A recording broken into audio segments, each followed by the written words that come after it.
नमस्कार, आप सभी का स्वागत है मेरे YouTube channel remake edu path में।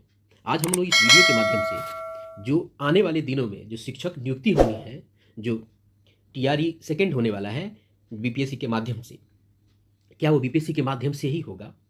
क्योंकि ये बात खबरों में थी, लेकिन इसका साक्ष्य प्रमाण था नहीं। यह भी खबर में थी कि वेतन संरचना अलग-अलग होगी। हम लोग सब लोग पूर्व से जान रहे हैं कि वेतन संरचना में जो क्या है, वेतन संरचना 3 ही प्रकार की थी। वेतन संरचना जो है 3 ही प्रकार थी।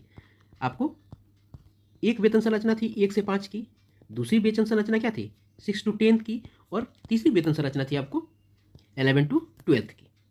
क्लियर है? अब क्या हुआ है, नए प्रक्रिया में ये वेतन संरचना जो ये है, आपको इसमें बदलाव हुआ है। नए वेतन संरचना में जो नए वेतन संरचना है, नया वेतन संरचना, इस नए वेतन संरचना में क्या हुआ है, बदलाव हुआ है।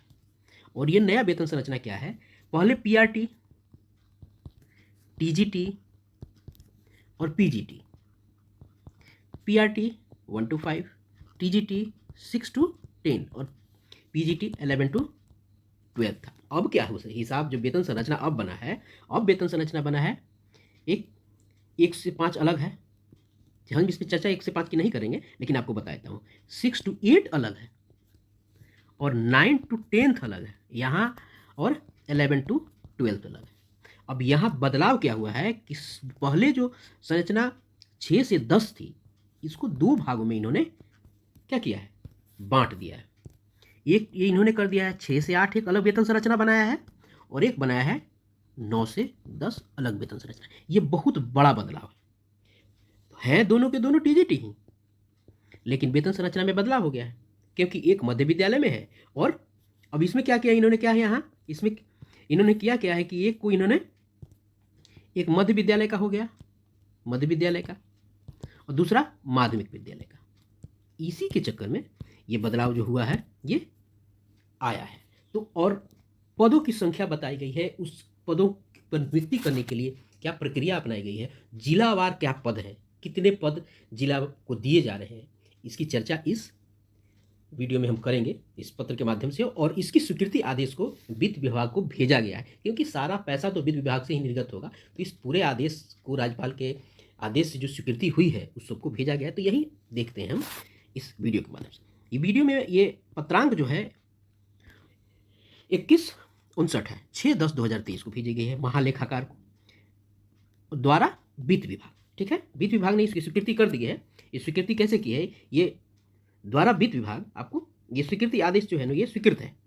ठीक है, और इसमें यह बताया गया है कि विषय में बताया गया बिहार राज्य विद्यालय अध्यापक नियुक्ति स्थानांतरण अनुशासनिक कार्यवाही एवं सेवा शर्त नियमावली 2023 के आलोक में पंचायती राज एवं नगर निकाय संस्था अंतर्गत पूर्व से उच्च माध्यमिक शिक्षक के 18,823 सृजित एवं रिक्त पद, माध्यमिक शिक्षक के 18,880 सृजित एवं रिक्त पद, और 6 से 8 के लिए आपको 31,982 सृजित पद, सृजित एवं रिक्त पद को प्रत्यार्पित करते हुए, यानी पुराने जो सीटों को है क्या है आगे उसको प्रत्यार्पित करके, उसको कन्वर्ट करके वर्ग 11 से 12 तक के अध्यापन हेतु शिक्षा विभाग नियंत्रणाधीन विद्यालय में आपको 18,830, 9 से 10 तक के विद्यालयों के अध्यापन हेतु विद्यालय अध्यापक की संख्या 18,880, और 6 से 8 तक के अध्यापन हेतु विद्यालय अध्यापक के 31,982, यानी तीनों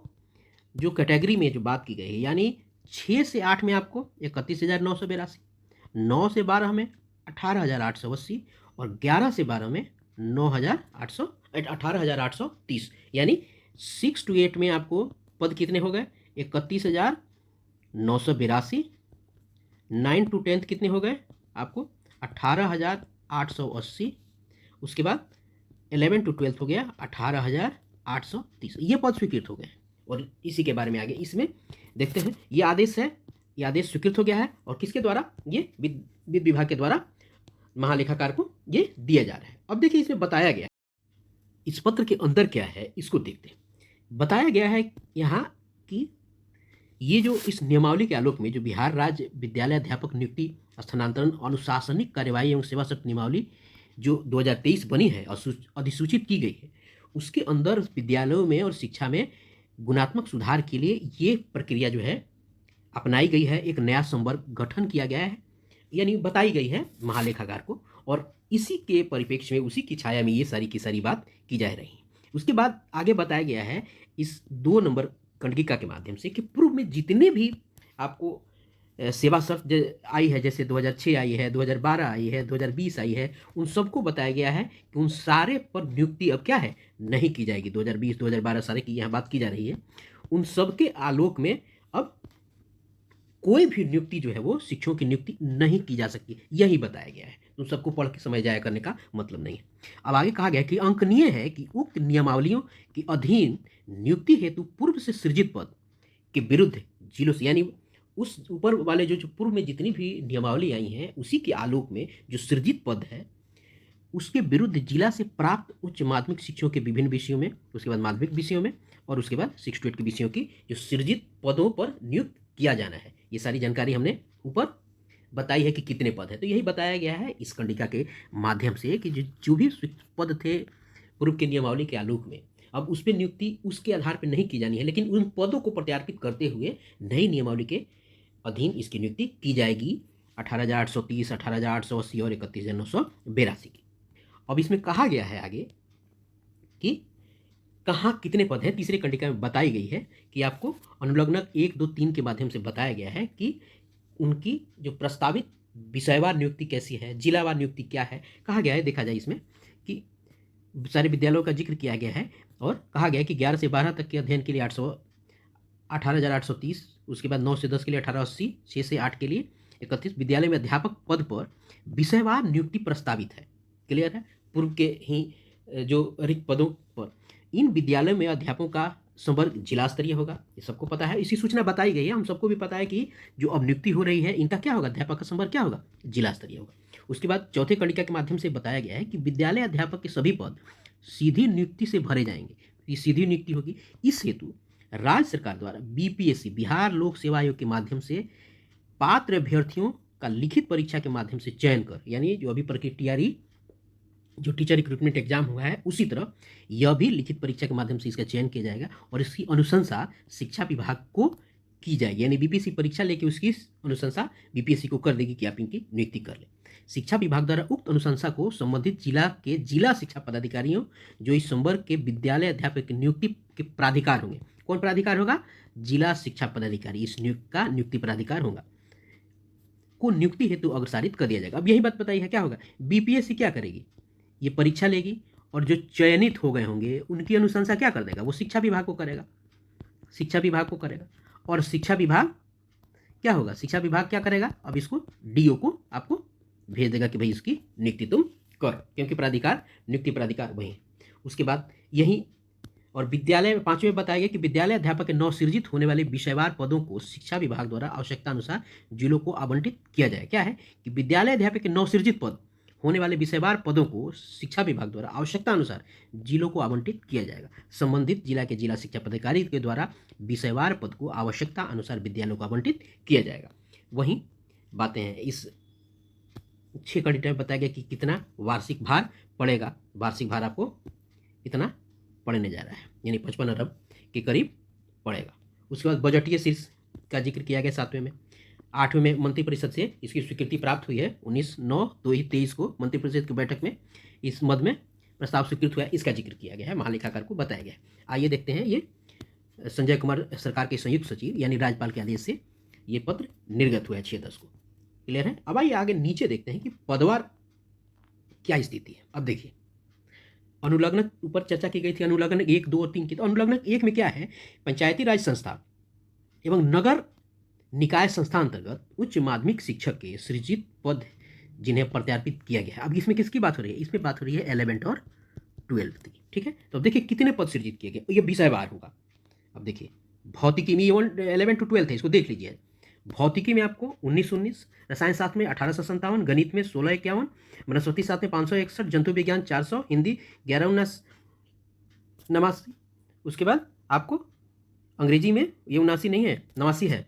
अंग्रेजी में 1971, उर्दू 333, इतिहास 691, राजनीति विज्ञान 594, अर्थशास्त्र 168, भूगोल 501, गृह विज्ञान 505, मनोविज्ञान 1114, समाजशास्त्र 823, दर्शन शास्त्र 108, संगीत 582, कंप्यूटर विज्ञान आपको 172, बांग्ला 7, अरबी 14, भोजपुरी 2, मैथिली 155, पाली 4, फारसी 21, Sanskrit 186, NRB 2704, EPS 363, business study 93, लेखा शास्त्र 162, कुल मिलाकर 1830, यानी 11 to 12 की बात है। क्लियर। चलिए आइए आगे देखते हैं। आगे है पुनर्लग्न 2, और यह क्या है? यह है आपको उच्च माध्यमिक शिक्षक के लिए। ठीक है, ऊपर वाला क्या था? आपको ऊपर वाला था 11-12 के लिए ये। अब ये जो है ये माध्यमिक शिक्षा के लिए है, और इसमें सारे पद की बात की गई है। ठीक है, ये 9 to 10 की स्थिति है। आप इसको धीरे धीरे मैं स्क्रॉल कर देता हूँ, आप धीरे धीरे देख लीजिएगा, सबको पढ़ने में समय निकलेगा, उससे बहुत ज़्यादा फायदा होने नहीं जा रहा है। देखिए यहाँ 15 विषय के लिए 18,880, ये 9 to 10 है। भले उस पर लिख दिया गया है उच्च माध्यमिक, लेकिन ये माध्यमिक का ही है, यहाँ लिखा हुआ है ना उच्च माध्यमिक शिक्षक। तो ये चूंकि ये आपको 9 to 10 का है, ऊपर 11 था। अब आते हैं 6 to 8 के लिए। अब देखिए 6 to 8 में के पद पर प्रत्यार्पित किया गया है। इसमें अंतर्गत प्रारंभिक शिक्षक के सृजित पद जिन्हें, अब इसमें भी 31,982 पदों की संख्या लिखी गई है। अब जिला में विषयवार जो रिक्तियाँ होंगी उनके अनुसार वो इसको क्या हो जाएगा, वितरण इनका किया जाएगा 6 to 8 के लिए। अब आगे देखते हैं कि वेतन स्ट्रक्चर क्या बनाया गया, और जिसमें ही उसी वेतन स्ट्रक्चर में आपको TGT को जो है वो 2 भागों में इन्होंने बांट दिया है, 6 to 8 और 9 to 10। जो पहले क्या थे, पहले एक समान थे। आइए देखते हैं उसको, और क्या कमी है वो भी देखना है इस वेतन स्ट्रक्चर में। आइए देखते हैं वेतन स्ट्रक्चर में। यह है वेतन स्ट्रक्चर, यह वेतन स्ट्रक्चर है आपको। देखिए अब विद्यालय को देखिए 11-12 में ये बताई गई 1830, 1880, 81। अब देखिए क्या है इसमें, इसको अगर बड़ा करेंगे तो आपको दिखेगा कि 11-12 के लिए बेसिक पे कितना है, 32,000, 9-10 के लिए बेसिक पे 31,000, और 6 to 8 के लिए 28,000। यानी यही जो बदलाव हुआ है, यही बदलाव हो गया। यानी 6 to 8 का जो बेसिक पे होगा, मूल वेतन जो होगा वो कितना होगा, मूल वेतन हो जाएगा 28,000, और 9 to 10 का मूल वेतन कितना हो जाएगा, 31,000। यानी 3,000 के मूल वेतन का में डिफरेंस हो जाएगा। ये कितना ज़्यादा होगा, 3,000 रुपये ज़्यादा हो जाएगा आपको 6 to 8 से। यह बहुत बड़ा बदलाव अब की बार होगा, जबकि पहले सेम ही होता था। आज भी 6 to 8 और 9 to 10 के का वेतन सेम ही होगा, लेकिन अब नए में बदलाव हो गया है। यह बहुत बड़ा बदलाव अब की बार आया है। अब देखिए इसके बाद क्या है, ये तो बदलाव हो गया। उसके बाद आपको क्या है, अब यहाँ एक चीज़ देखने की बात है, 11th और 12th वाले का बहुत अंतर नहीं है 9 to 10 में, मात्र 1,000 बेसिक पे अंतर किया गया है। यानी 3 बेसिक पे बनाया गया है। 6 to 8, 9, 10 और 11-12 को अगर देखा जाए तो इसका 28,000, 31,000 और यह 32,000। यानी 11-12 में अगर आप हैं तो आपका 1,000 ज़्यादा ही होगा। ये थोड़ा सा ये डिस्टर्बिंग है, ये भी ठीक होना चाहिए 11 और 12 के लिए। उसके बाद आपको गन्ना में DA 42%, HRA, चूँकि HRA बनाया गया 8% को लेके, CTA है, और CTA की गन्ना यहाँ कैसे कही जा रही है, यानी 1,500 प्लस DA। यानी क्या होगा, 1,500 अब प्लस DA। क्या DA का जो परसेंटेज होगा, यानी 1,500 का अगर यहाँ 42% पे गणना की जा रही है तो ये बनेगा क्या, 3130। यहाँ जो DA की जो बात की रही है, ये जो गणना, ये परसेंटेज की बात की रही है, DA की परसेंटेज, यानी 1,500 प्लस जो DA का परसेंटेज चल रहा होगा उसकी चर्चा है यहाँ। यानी 1,500 प्लस 1,500 पर 42%, यानी 42% DA की गणना यहाँ हो रही है, इसकी बात है। उसके बाद आपका मेडिकल अलाउंसेज है, ये मेडिकल अलाउंसेज। उसके बाद नेट सैलरी बन रही है। उसके बाद जो है सबसे बड़ा बदलाव है, ये एक तरह का डिस्क्रिमिनेशन है, और यह क्या है, ये पेंशन में है। पेंशन में है क्या कि पेंशन में पहले बनता था कि पेंशन में बेसिक पे आपको और प्लस DA पर निकाला जाता था 14% और 12% एम्प्लॉय से कटता था। लेकिन यहाँ किया गया है कि बेसिक पे इसकी गणना की गई है, जो कहीं ना कहीं एक खेद का विषय है शिक्षकों के लिए कि हुआ क्या है कि इसको निकालना चाहिए, ये जो पेंशन की जो बात है इसको निकालना चाहिए, बेसिक पे और DA को, इन दोनों को लेके तब ये 14% निकाला जाना चाहिए। लेकिन यह निकाला किस पे गया है, ये केवल बेसिक पे निकाला गया। ये 14% जो है यहाँ ये निकाला गया, इसको बिल्कुल ये बेसिक पे से इसकी गणना की जानी चाहिए। तो अभी जो स्ट्रक्चर है इस पे हम चर्चा करते हैं। तो ये बेसिक पे इसको निकाला गया है और इन सब को आपस में कैलकुलेट करके ग्रॉस सैलरी बने, यानी नेट सैलरी से क्या है, इस नेट सैलरी से इस पेंशन को क्या किया गया, घटाया गया है। तो ये सैलरी आपको पेंशन में आपको उतना मिल रहा है तो ग्रॉस इतनी बन रही है। इसको क्या किया जाता है, ये इस सब को जुड़ा एक साथ गया है और इसमें से जब यह घटाया जाता है तो नेट सैलरी आपकी बन के आती है। क्लियर है? ग्रॉस सैलरी में से जब पेंशन घटा देंगे तो आपको इतनी बन के, उसके बाद आपको अपने हिस्से से भी देना होगा 12% के करीब। लेकिन अभी यही स्ट्रक्चर है। आशा है आप इससे नए स्ट्रक्चर से, नई व्यवस्था से, नई प्रक्रिया से अवगत हुए होंगे। आप अपना ख्याल रखें। Thank you so much. इसी तरह की वीडियो मैं जल्दी लेके, अगर कोई सूचना आती है तो आप तक जल्दी लेके पहुंचूंगा। Thank you so much. धन्यवाद आपका।